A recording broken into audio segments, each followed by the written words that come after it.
Mon ami, plaisir de te retrouver aujourd'hui sur cette nouvelle vidéo YouTube où je vais t'expliquer une stratégie qui m'a permis de réaliser plus 6% le mois dernier, donc en 30 jours, en 28 jours exactement. Je vais t'expliquer cette stratégie de A à Z, tu vas pouvoir l'appliquer tout de suite après cette vidéo, vraiment n'importe qui peut l'appliquer, un enfant de 5 ans peut l'appliquer, elle est super facile à comprendre. C'est une stratégie que tu vas pouvoir venir ajouter sur tes autres stratégies par exemple qui vont te permettre d'avoir une meilleure compréhension de marché. Mais si aujourd'hui tu n'as vraiment pas de méthode et que tu ne sais vraiment pas quoi faire en trading, teste ça, tu vas voir que c'est surpuissant. Il faut un petit peu de patience et elle fonctionne sans aucun problème. Elle fonctionne sur toutes les classes d'actifs que tu souhaites. Bien évidemment, il faut les backtester en amont, c'est-à-dire l'essayer avec de l'argent fictif. Mais moi, de mes backtests, elle fonctionne sur le Bitcoin, qui est donc les crypto-monnaies. Les crypto-monnaies, j'adore ça. Ça fonctionne également sur les indices américains ainsi que le Forex. Après, tu prends les classes d'actifs que tu souhaites en fonction du broker que tu utilises. Ça, je vais pas te faire un tuto là-dessus aujourd'hui. Là, on fait vraiment un tuto sur TradingView, donc l'explication de la stratégie directement sur mon ordinateur. Bien évidemment, avant de basculer sur mon ordinateur, n'hésite pas à t'abonner, à liker pour ne rater aucune de mes prochaines vidéos et laisse un petit commentaire si besoin pour me poser toutes les questions complémentaires à cette vidéo.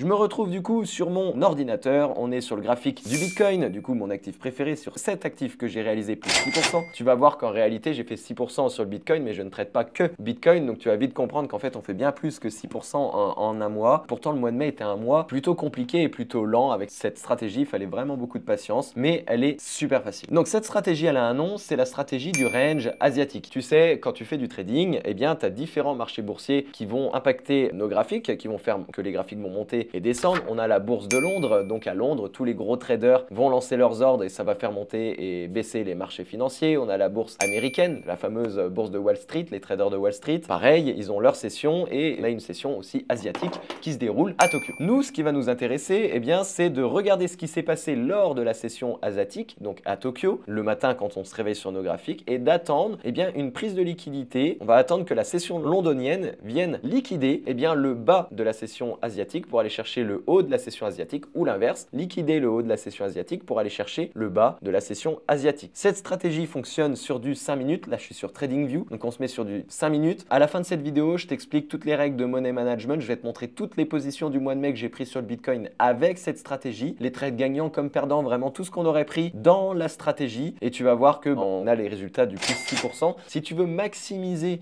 eh bien, tes profits et peut-être prendre un petit peu moins de trades pour le coup, c'est prendre que des trades en tendance. Donc là, je ne vais pas t'expliquer comment est-ce qu'on fait. On définit la tendance d'un actif, mais si tu prends que les trades en tendance, c'est mieux pour la stratégie. Mais on peut prendre des trades aussi en contre-tendance. Il y a des très belles opportunités, mais en contre-tendance, on va avoir tendance à avoir plus de stop-loss. On finira quand même peut-être en profit derrière, mais c'est plus dur de se prendre des pertes d'affilée pour la majorité des personnes. Donc voilà, encore une fois, c'est toi qui décides. L'idéal aussi est de réaliser cette stratégie simplement du lundi au vendredi parce que les bourses, enfin les marchés boursiers sont ouverts du lundi au vendredi. Le Bitcoin, l'avantage, c'est qu'il est ouvert du lundi au dimanche, donc on peut également réaliser cette stratégie le samedi et le dimanche, mais avec un peu moins de réussite le samedi et le dimanche. Donc est-ce que ça vaut le coup de trader le samedi et le dimanche? Pour moi non, je ne trade pas de toute façon le samedi et le dimanche, mais si vraiment tu as envie de trader le week-end, tu peux le faire, tu auras des profits. Mais voilà, encore une fois, c'est un peu moins performant le week-end parce que les marchés boursiers sont fermés, il n'y a que les particuliers et les grosses baleines qui font bouger les cryptos. Encore une fois, à toi de voir, mais tu peux tout prendre et au moins tu es sûr. Et dans les résultats que je vais te montrer juste après, tous les trades qu'il y avait sur le mois de mai, alors le mois où je tourne cette vidéo, j'ai pris également le samedi et le dimanche pour te montrer. Donc, la stratégie du range asiatique. Nous, on va trader donc sur la session londonienne en fonction de ce qui s'est passé sur la session asiatique. Donc, j'ai besoin de savoir aujourd'hui sur mon graphique, qu'est-ce qui s'est passé sur la session asiatique. Là, on voit des bougies vertes et rouges dans tous les sens. On ne sait pas quel était le moment de la session asiatique. Au préalable, sur TradingView en bas à droite, tu mets bien ton fuseau horaire. Donc, hop, si tu es en France, UTC plus 2 Paris, on se met bien sur le fuseau horaire de Paris. Moi qui ne suis pas en France, je mets quand même les fuseaux horaires de Paris. C'est plus facile pour moi à visualiser. On va avoir besoin d'un indicateur qui va nous indiquer la session asiatique. Je vais aller en haut, dans indicateur, je vais taper session. Il y a énormément d'outils pour voir les différentes sessions qui existent. Moi, j'utilise session on chart de Oroc-du-bas AIF et je clique dessus et ça m'affiche ceci sur mon graphique et j'ai simplement besoin de ça, mais par contre, on va devoir le régler. Là, en fait, cet outil session t'indique les différentes sessions. Donc là, en jaune, en fait, on a la session asiatique. On voit après la session londonienne qui débute, donc qui chevauche un peu la session asiatique et ensuite, on a la session américaine et ensuite, petit laps de temps où tout le monde secondes d'or et ça reprend. Moi, j'ai pas besoin de la session londonienne et américaine, donc on va devoir les enlever. Donc là, je vais sur l'outil session pour le configurer, tu vois, ça, il est apparu ici en haut à gauche, configuration. Je vais désactiver Londres et New York pour laisser que Tokyo. Et là, on voit que j'ai simplement la couleur jaune qui vient d'apparaître, la session asiatique. Moi, j'aime pas la couleur jaune sur mon graphique, je suis habitué à venir mettre en bleu, voilà, dans style, et je retourne dans paramètres d'entrée, d'accord. Et là, en bleu, c'est juste visuellement, pour moi, c'est mieux. Encore une fois, c'est libre à chacun. Si tu veux mettre en rose ou en vert, on s'en fout. Maintenant, la session asiatique, celle qu'il faut regarder, l'indicateur, il est pas très précis sur la session asiatique. Tout n'est pas bon là, c'est pas la vraie session asiatique, elle démarre pas vraiment ici et ne termine pas vraiment ici à cause du décalage horaire de la programmation de l'indicateur, donc je vais devoir le reconfigurer. La session asiatique commence à minuit heure française et se termine à 9h. Pam, juste ici. Donc on va devoir régler pour que ce qui est colorié en bleu soit entre mes deux traits orange. Je retourne dans la partie configuration et là dans paramètres et entrée, tu vois, Tokyo session, j'ai 20h et 4h, donc ça correspond complètement pas à ce qu'on a sur notre écran. Donc 4h en fait ici, il va falloir mettre 3, il faut enlever 1 heure et là le 20h, il faut passer à 18h. Et là si je fais d'accord, boum, on voit que maintenant la partie colorée en bleu est bien entre mes deux traits orange. Quand j'arrive le matin sur mon graphique, donc là tu vois à l'heure où je tourne cette vidéo, on est le lundi 27 mai, et bien je dois maintenant regarder quel est le point haut et le point bas de la session asiatique pour le Bitcoin, et ça je peux le faire sur toutes les classes d'actifs que je veux trader. Je peux le faire sur le Bitcoin, après je peux aller le faire sur le Forex et les indices, et comme ça il n'y aura plus qu'à attendre que mes alertes elles sonnent. Donc pour définir le point haut et le point bas de ma session, c'est simple, je vais me servir d'un outil, tu vois, je vais aller sur à la gauche, je fais la petite flèche et je vais prendre rayon horizontal. Tu peux cliquer sur la petite étoile qui va te mettre l'outil en favori pour l'avoir après tout le temps ici avec toi. Là on voit bien que dans ma zone colorée en bleu, quel est le point le plus haut de la session asiatique? C'est celui-là qu'on va appeler du coup l'Asia High. Alors encore une fois là je mets du texte, Asia High c'est juste pour nous visuellement mais juste le trait suffit. Et le point bas de la session c'est lesquels? Alors c'est pas celui-là, ça sera donc celui-là, l'Asia Low. Voilà, ça prend littéralement 10 secondes à définir le point haut, le point bas et là ça y est, je suis prêt pour attaquer ma session de trading parce que mon outil indicateur de session sera toujours là maintenant sur mon graphe. Donc maintenant j'ai plus qu'à attendre des réactions au niveau du haut de la session asiatique ou du bas de la session asiatique. Je vais pas rester derrière mon écran toute la journée, donc ce que je vais faire pour me préparer sur cette session, là tu vois je sélectionne l'outil, je me mets une alerte.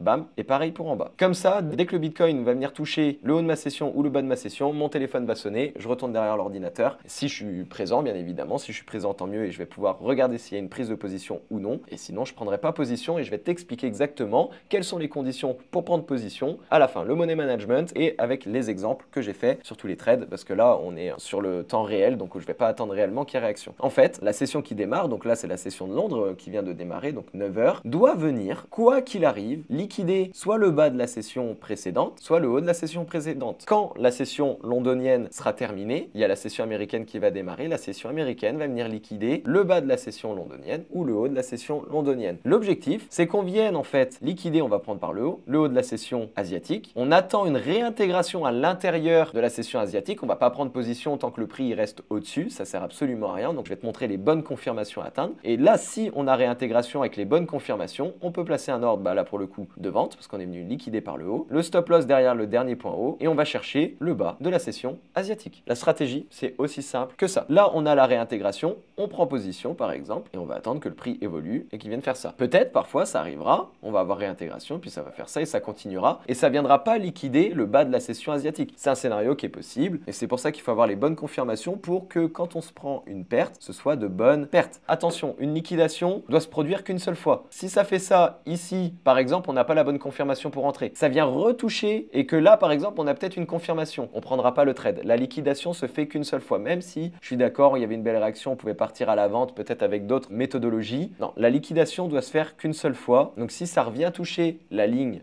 après, il n'y aura pas de position. Ça vient toucher une fois, on est présent. Il y a possibilité de prendre position, on prend position. Il n'y a pas possibilité, on quitte pour la journée. Il n'y aura pas de trade possible. Là, peut-être que ça va venir liquider en bas. Tu vois, on a failli liquider dès le début de la session, dès 9h15. Soit ça vient liquider très rapidement, soit ça va venir liquider un peu plus tard dans la journée. C'est possible, mais il faut qu'il n'y ait qu'une seule fois. La liquidation, pareil si on fait le scénario à la baisse. Là, le prix se met à baisser, ça liquide. Réintégration, je vais te montrer ce qu'on attend pour confirmer. Et on va chercher le haut de la session asiatique parce que là, on n'est pas venu chercher le haut de la session. Si par contre le prix fait ça, et que là on a une belle réintégration aussi, on prend pas position, parce que la première prise de liquidité était ici, donc c'est tout. On reprend pas position, on attend le lendemain, sinon on a un risque de refaire une perte. Même chose, si le prix fait ça, qu'ici on n'a pas eu de confirmation d'entrée, qui monte, là il liquide, et ici on a confirmation d'entrée. Bah là, le scénario pareil, il ne fonctionne plus parce que, regarde, ici on a une belle confirmation pour partir à la vente, ici on n'avait pas à l'achat. Je me mets comme ça. Mais ici du coup, qu'est-ce que je vais aller chercher? Quelle liquidité? Parce que la liquidité du bas de la session asiatique a déjà été prise ici en fait, mais on n'avait pas pris de point d'entrée, donc il n'y a rien à prendre. Donc encore une fois, la prise de liquidité se fait qu'une seule fois, c'est le premier que ça touche entre guillemets. Au niveau des confirmations, on attend bien évidemment la réintégration en 5 minutes d'une bougie à l'intérieur de mon graphique. On va aller sur la journée du 24 mai, parce que le 24 mai, c'est la dernière position que j'ai prise avec profit. Il n'y avait rien eu d'autre avant. Regarde, on arrive ici. Donc toi, bien évidemment, il faut que tu arrives à 8h55 sur ton graphique, peut-être un peu avant si tu as beaucoup de choses à tracer. Là, quel est le haut de ma session? Le haut de ma session, si je regarde, il est ici. Hop. Et le bas de ma session se trouve là. Il a été fait dès le début. Là, on va attendre que mon alerte, elle sonne. J'ai mis une alerte ici et ici.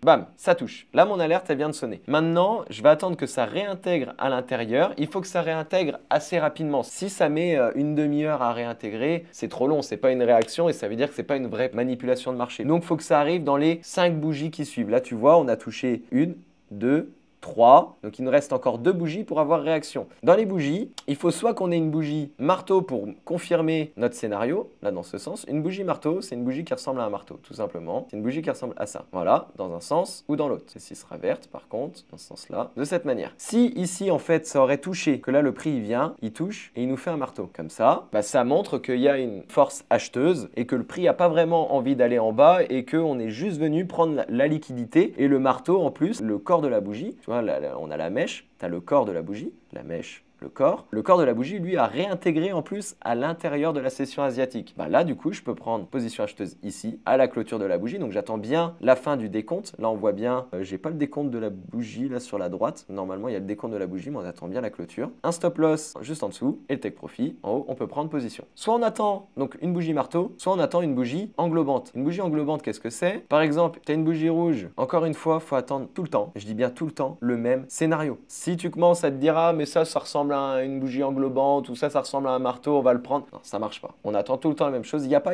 c'est pas grave. C'est le but du trading, c'est comme ça. Et que l'autre bougie englobe la bougie précédente qui a touché. Donc celle-ci sera en verte pour le coup, puisqu'on est dans le sens envers. Donc ce qui doit englober la bougie précédente qui a touché, c'est pas les mèches, hein, c'est bien le corps de la bougie. On voit bien que là, le corps est plus grand que ma bougie rouge précédente. Même si elle est comme ça, normalement, elle ressemblera plus à ça. Là, on voit bien qu'elle est venue englober, poum, ça montre une force acheteuse, un peu comme un marteau, qui pousse à la hausse, bam, tac, et on va chercher le haut de la session. Ça, c'est la confirmation qui me permet de rentrer en position. Aussi simple que ça. Derrière, je prends position seulement si j'ai mon risque-reward, quand je prends mon outil position, j'ai un risque-reward supérieur ou égal à 2. C'est-à-dire que là, si par exemple ça réintégrait et qu'on avait un beau scénario comme ça, j'ai 2,18, je prends position. Là, je peux prendre position, c'est OK. Par contre, 1,87, même si on se dit, ah oui, mais c'est pas très loin de 2. On ne prend pas position. Voilà comment est-ce que je réalise mes confirmations. Pour ceux qui ont un peu plus d'expérience, vous pouvez rajouter l'indicateur RSI. C'est pas obligatoire, mais ça peut apporter une confirmation supplémentaire. L'indicateur RSI, si en plus de la réintégration, vous avez la bougie, un marteau, une bougie englobante, que vous avez ça, donc la prise de liquidité plus une divergence RSI, voilà, ça confirme encore plus votre scénario. Si vous attendez juste à chaque fois qu'il y a une divergence RSI en plus dans votre scénario, pareil, vous allez prendre moins de trades, mais des trades plus quali. Moi, je vous conseille de prendre dans un premier temps tous les trades dès qu'il y a prise de liquidité. Si tu veux améliorer le pourcentage de réussite de la stratégie qui a un pourcentage de réussite aux alentours de 30-40%, c'est-à-dire que sur 10 trades, tu vas avoir 3-4 trades gagnants et les autres seront perdants. Ça ne veut pas dire que tu ne seras pas rentable à la fin parce que vu que tu as un risque-reward supérieur à 2, c'est-à-dire qu'à chaque fois que tu prends position, tu risques 1 mais pour gagner 2, à la fin tu es quand même rentable. Si tu veux augmenter ce win rate parce que tu as du mal à gérer tes émotions, à gérer les pertes successives, tu prends que des trades en tendance par exemple, que du lundi au vendredi, pas le samedi et le dimanche. Et derrière, si vraiment là encore, tu n'es pas encore assez satisfait, que tu as besoin de prendre moins de trades, mais là, il va falloir avoir de la patience, on va rajouter divergence RSI, mais c'est OK. On va voir si on a réaction. Là, on voit que, hop, il y a une bougie qui vient englober, eh bien, celle-ci. Mais est-ce qu'on a réintégré? Non. La bougie qui a touché, en réalité, hein, c'est celle-ci. Donc, en fait, il faudrait qu'on vienne englober cette bougie. On va voir la prochaine. Boum, une bougie, 2, 3, 4, la cinquième, pas plus de 5 bougies. Si ça met plus de 5 bougies, c'est trop long comme réaction. Mais là, on voit bien ici, on va pas prendre position parce qu'on n'a pas réintégré. Mais là, clac, on a bien pris le mouvement qui était juste ici, qui a vraiment fait la prise de liquidité. Ce qu'ici, on a juste touché en réalité. Donc, il n'y a pas eu prise de liquidité. Je me mets en position ici, un stop loss juste ici, et je vais chercher le haut de ma session. Qu'est-ce qui se passe? Bam, on va laisser défiler. TP. Terminé. Donc là, c'est OK. Ici, on a une petite prise de liquidité, mais qui pour moi n'était pas assez importante pour le Bitcoin. On a même en plus une bougie qui fait presque un marteau, qui est même un marteau. Donc en fait, ici, ceux qui auraient pris un trade là, comme ça, et aller chercher le haut, ça n'aurait pas été déconnant, mais il y aurait eu une perte. Après, pareil, si tu veux limiter le nombre de pertes, à chaque fois que tu arrives à 1 R de profit, tu te mets ABE, à break-even, c'est-à-dire là, regarde, hop, ici.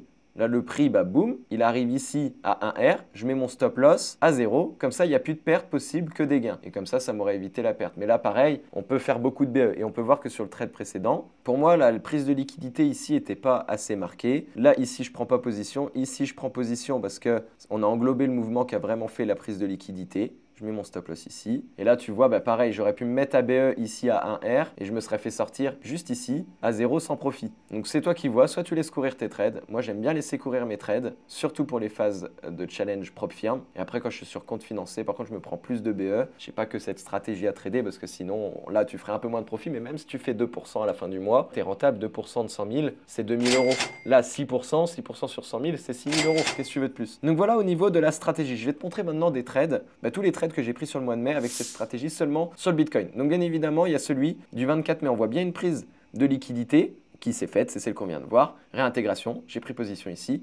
On a fait plus 2,86 de RR, de risk reward. C'est-à-dire que si je risque 100 euros ici, bah, je peux gagner 100 euros fois 2,86, donc 286 euros. Donc c'est un risque RR supérieur à 2. On a bien mis les maximum 5 bougies pour pouvoir réintégrer dans la session asiatique. Et on est venu quoi? Boum, chercher le haut de la session, tu vois, la stratégie, elle a été respectée. Autre trade, un trade qui s'est fait le 12 mai. Donc là, tu vois, 24 mai, 12 mai. Il a fallu attendre. Pourtant, tous les jours, j'ai regardé et il n'y avait rien à prendre. Qu'est-ce qui se passe? Ici, plaque, prise de liquidité. Donc ça fait 1, 2, 3, 4 et on a celle-ci, 5, qui vient récupérer à l'intérieur, qui nous a fait un marteau. Là, tu vois ici, on a un marteau. Je ne sais pas si on le voit bien. À la 5e bougie, pareil, donc coup de bol. Là, on a un joli marteau, donc ça montre une force acheteuse. Je prends position, stop loss juste à quelques pips sous mon dernier point bas et le take profit en haut. Je laisse courir mon trade, 2,03 RR. Ensuite, autre trade. Là, prise de liquidité à l'inverse. Et là, j'ai pris tous les trades sans m'occuper du sens de la tendance, vraiment pour te montrer de la stratégie en manière bête et disciplinée. Tu trades comme un robot. Et je fais pas comme ces mecs Instagram qui te montrent une stratégie qui a marché l'année dernière ou quoi. Là, je te montre. On est le 27 mai. Je suis dans le mois de mai en plus encore. Donc, je te montre un vrai truc de maintenant.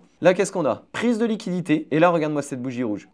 Elle est venue englober entièrement. Et elle est pleine, entièrement, l'ancienne bougie verte qui a fait la prise de liquidité. Je prends position ici, take profit en bas, plus 2,57. Autre trade. Ici, qu'est-ce qu'on voit? Prise de liquidité, on a un marteau, je prends position, et en plus il y a eu d'autres marteaux là ici aussi, mais je me suis fait sortir à 0, enfin à moins 1 pardon, donc j'ai pris une perte, moins 1 R, ça arrive, et là c'était le 8 mai, donc tu vois, 10 mai, 8 mai. Là ici on a eu 2 jours, on a eu une opportunité, le 8 mai, et le dernier trade, celui-là je ne l'ai pas pris parce qu'il est tombé un dimanche, mais je t'ai dit que je te montrais tous les trades pareil. Là qu'est-ce qu'on a? Prise de liquidité, englobante, on prend position, ça part, SL. Mais c'est OK, c'est une belle perte. C'est une perte qui a respecté la stratégie. Maintenant, voilà, le week-end, encore une fois, je t'invite vraiment pas à trader parce que les marchés boursiers qui sont là pour faire les prises de liquidité ne sont pas présents. Donc là, si on fait le calcul, pour le mois de mai, 2,86 plus 2,03 plus 2,57. Ici, moins 1, moins 1, moins 2.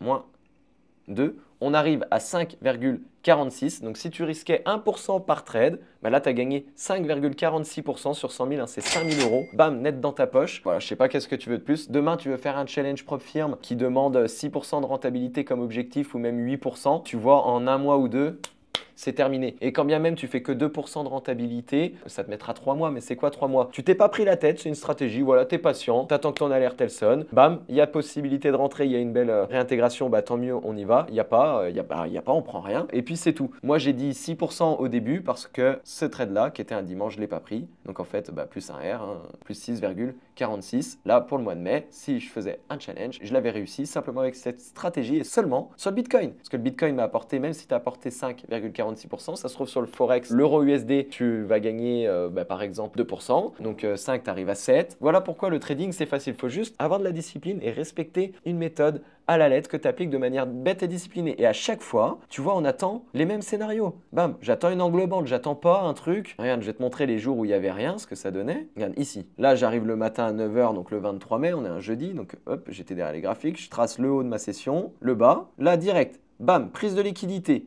Donc 1, 2, 3, 4, 5. On n'a toujours pas réintégré le range asiatique, il n'y a pas eu d'englobante et du coup pas de marteau et en plus on n'est pas retourné dedans. Pas de position. Ici, tu vois comment ça va très très vite analyser. Ça c'est bien le haut, ici c'est le bas. Là, qu'est-ce qu'on voit? Prise de liquidité. 1, 2, 3, 4. La cinquième, elle réintègre. Par contre, est-ce qu'elle englobe celle qui a fait la prise de liquidité? Non, on ne prend pas position. Qu'est-ce qu'on voit derrière? Bon, ça refait une prise de liquidité sur ce point-là. Donc, ça aurait fait un stop loss si tu aurais pris position sur une bougie comme ça. Tu vois bien que ça, on englobe quoi là par rapport à celle-ci? On englobe rien du tout. Donc, il n'y a pas de prise de position. Et tu vois, ça le fait une deuxième fois. Donc là, on prend rien. Mais pour te dire que la stratégie, elle fonctionne, on vient toujours chercher le haut pour aller chercher après le bas de la session précédente. Qu'est-ce qui se passe?